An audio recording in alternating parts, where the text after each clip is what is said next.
Good day. So, maibang video lang muna tayo. Try natin mag-unboxing. Trip-trip lang kasi first time magka ganito. So, we'll see kung anong kalalabasan nitong unboxing na to. Most likely, makikita nyo rin naman kung ano yung nasa thumbnail kung ano yung nasa loob ng box. Pero syempre, sa ngayon kinukunan ko to ng video, hindi ko pa talaga siya nabubuksan. So, bubuksan ko pa lang talaga.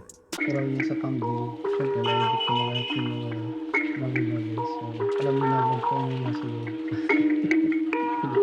Okay, sige. Unbox na natin ito.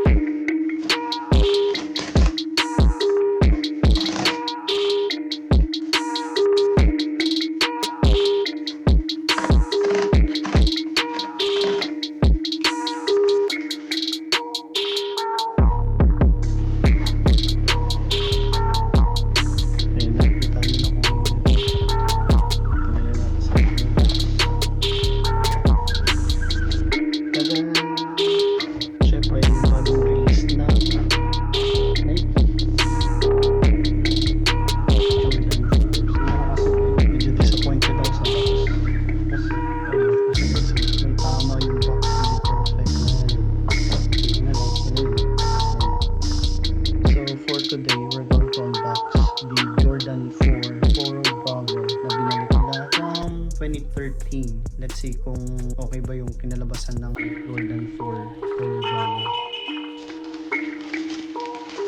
Yan na. Tama naman guys. Yung isang Toro Bravo Jordan 4. Grabe. Tagal ko nang pinangarap yung sapatos na ito.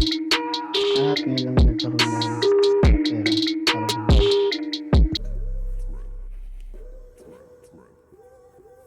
ganda talaga kasi nung silhouette nito, pati yung colorway. Online, nag-search din ako about this shoe. Sinasabi nila hindi ganun ka vibrant yung color nung pagkapula niya. Mas less yung pagka-red nitong bagong release na to compared dun sa my 2013 na pair. So, sa akin, okay lang kahit hindi yung sobrang red. Pero syempre, mas astig panigurado yung itsura nung red na red or mas darker red compared dito. Pero for the first time naman na magkakaroon ako, wala akong reklamo kasi still, this is a Toro Bravo na Jordan 4. Yan daw. Grabe. Ang kinuha ko dito is 9.5. I'm not sure kung okay ba sa akin or napasobrang 9.5 kasi minsan 9 na yung sapatos na binibili ko sa sizing dito sa US. Nag-size up ako ng half, which is yun naman talaga yung recommended nila for Jordan 4s. So mamaya may full in-depth pa tayo ng onte na review dito sa sapatos na to. Ganda. Grabe. Para sa akin, ano to? Ito talaga yung isa sa mga holy grail ko. Though sa ibang tao, parang wala lang. Hindi naman holy grail talaga to. Pero sa akin, syempre, iba-iba naman yung taste natin, di ba?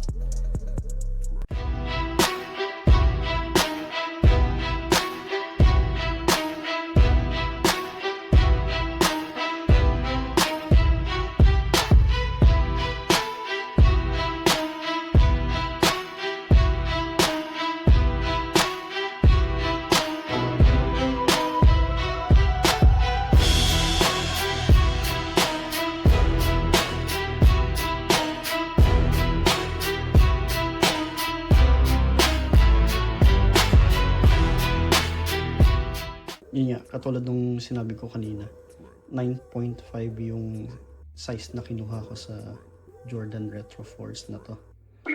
So, yun yung specs niya. Yun sa box details. Perfect!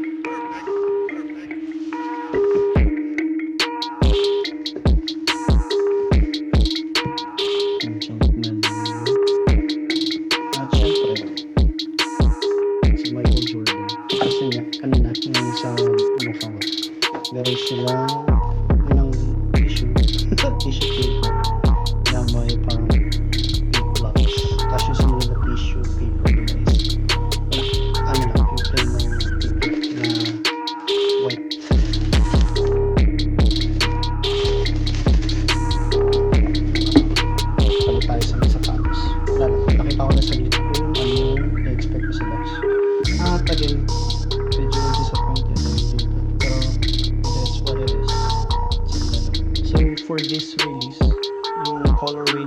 binabanggit dito sa sapatos na to is fire red, white, black, at cement gray. Yung material na ginamit nila dito sa may upper is nubuck or suede. So, pag hinawakan mo siya, medyo parang meron siyang unting gaspang na smoothness. Yung smooth siya pero parang may ma-feel kayo na parang grain dun sa may leather niya. But it's a nice feel kung hawakan mo ng ganito. Yung style code niya is FQ8138-600. Ang retail price nito is $220 US for the adult sizing. Tapos yun nga, nirelease to no May 30 this year. So fresh na fresh pa to. As in, ipapakita ko rin sa inyo guys kung anong itsura niya on feet. So punta na tayo sa video yan.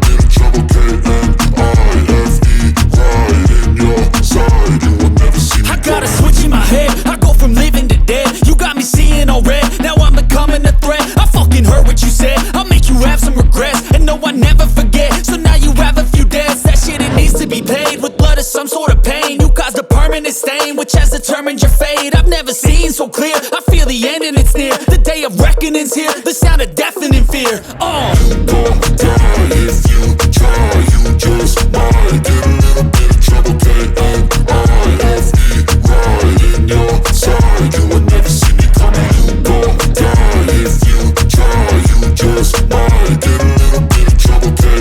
Oh yeah, before I forget, for the sizing, I'm good with the size 9.5. Medyo may ano lang siya ng konti, yung may allowance siya. Pero overall, ox ako sa size 9.5. Yun lang, bago ko makalimutan. So this wraps up the unboxing video na ginawa ko. Hopefully, okay yung kakalabasan nito vlog ko sa unboxing. And if ever na maging okay yan, na gawa naman kayo ng konti.